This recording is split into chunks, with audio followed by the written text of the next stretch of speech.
Hey everybody, welcome back for another video. I am really excited to bring you guys how I am teaching art appreciation for the first time in my homeschool. Before we get started, if you hear some construction noise in the background, I'm very sorry.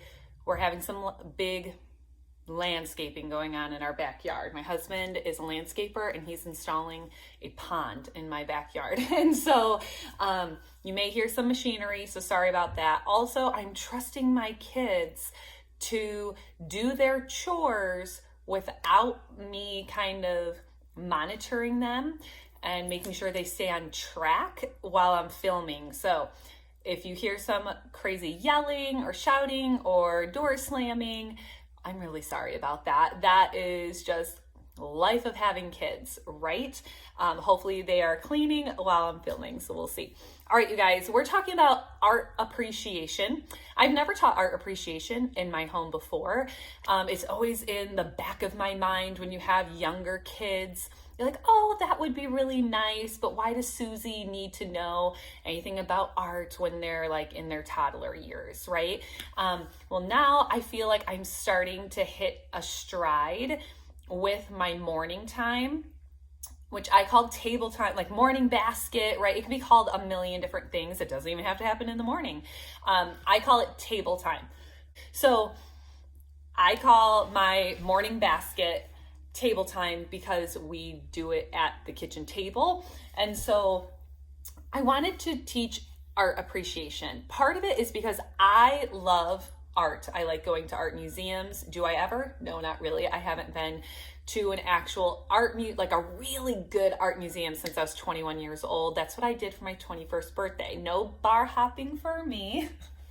I wanted to go to downtown Chicago since I live in Illinois and go to the art museum there.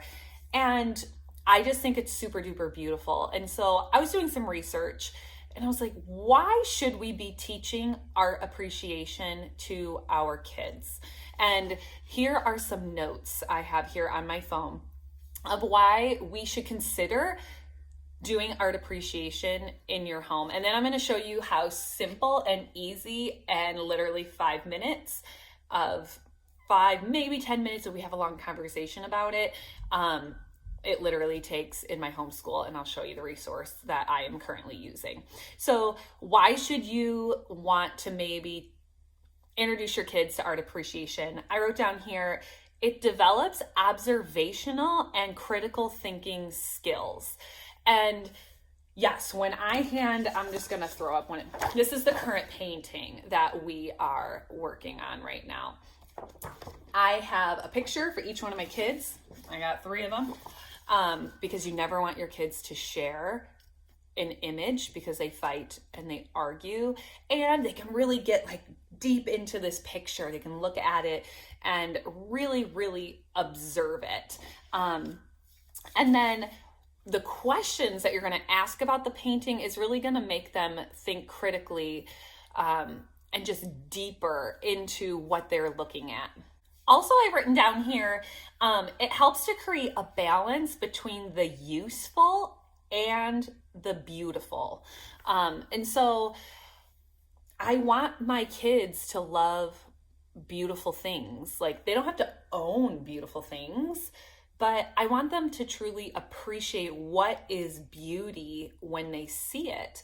And if they've never been exposed to it, they'll just never know. And also, I think exposing your kids to things that are just,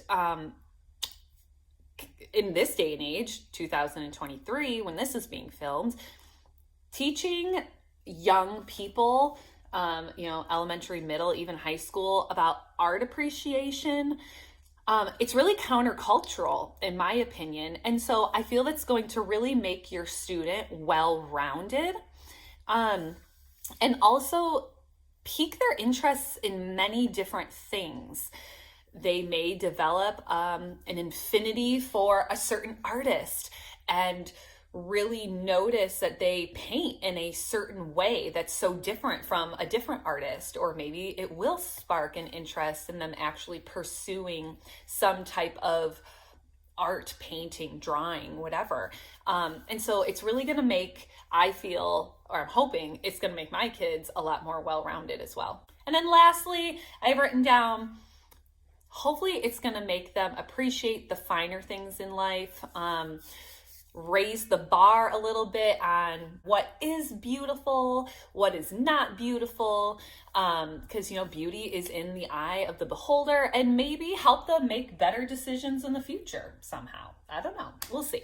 But maybe you will find little nuggets of information in that, why you may or may not want to teach art appreciation to your kids. So now I'm just going to show you super quick, because I want this to be a quick video for you, what I'm using to teach art appreciation. There's a million different ways.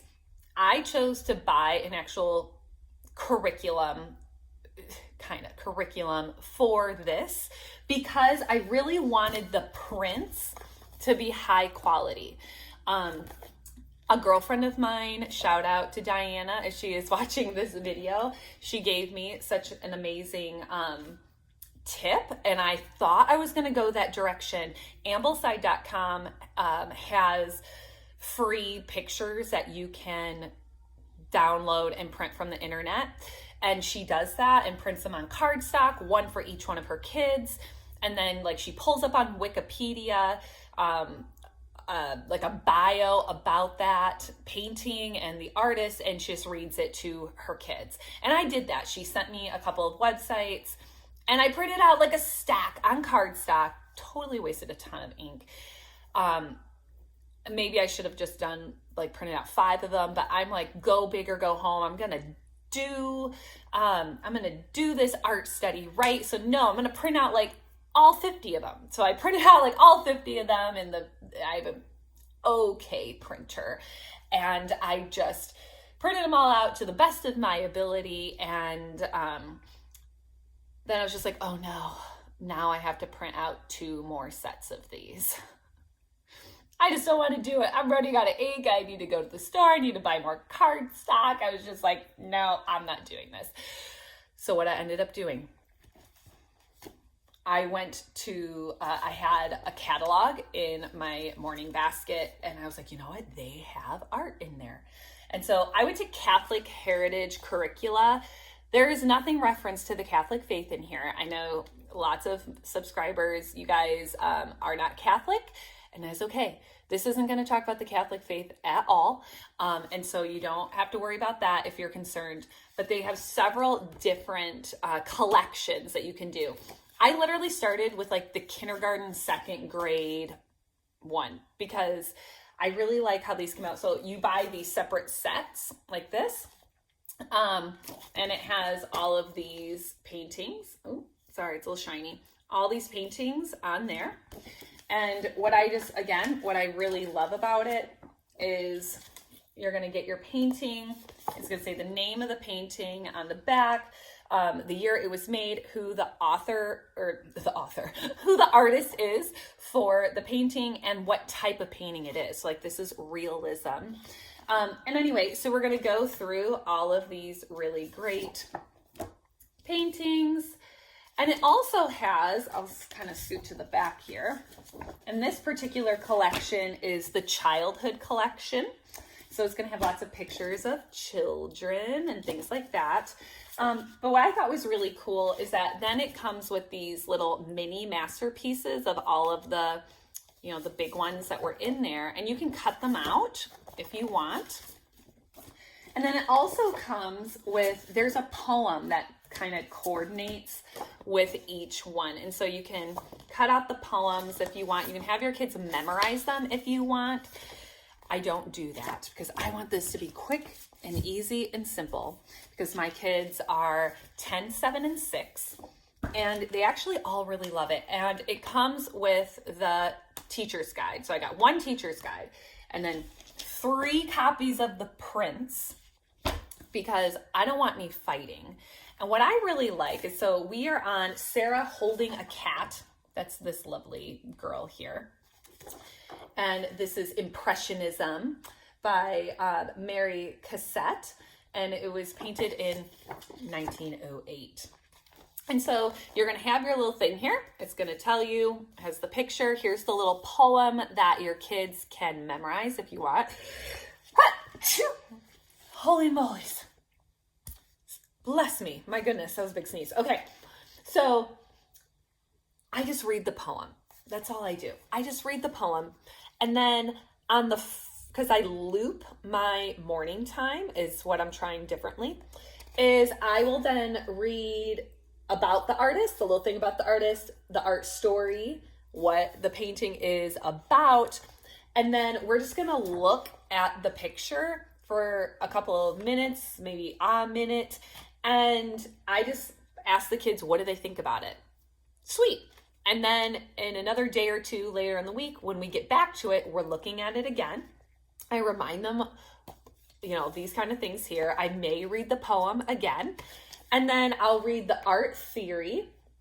And then what I thought was cool, it also has an extension activity of how to draw a cat simply. And then in here, I'm not doing this section. This is where once you've gone through the painting, you would cut out the matching painting and you would glue it inside your book. And if you memorize the poem, you're going to cut out the poem and you're going to glue it inside the book. I'm not doing that. And so this is just a really sweet and short and simple way of bringing something different and beautiful into your homeschool. This is just how I'm doing it. You don't have to do it my way. But if you find this, maybe this is something you want to do, I will link it all below, you guys. So please tell me in the comments if you teach art appreciation in your home. I want to know. And if you do teach art appreciation in your home, tell me how you feel this has affected your kids. Do they see things differently? Are they more observant? I just want to know because I love art. I'm hoping eventually my kids are going to love and appreciate art. Maybe they're not going to become big art collectors when they are adults or anything, but I want them to appreciate beauty. And I paint personally in our home. I'm not great at it, but I just love it, you guys. So please comment below, give this video a thumbs up if you have anything to say. I just love talking with you guys. So have a beautiful day, and I wish you blessings in your art appreciation in your homeschool. Bye-bye.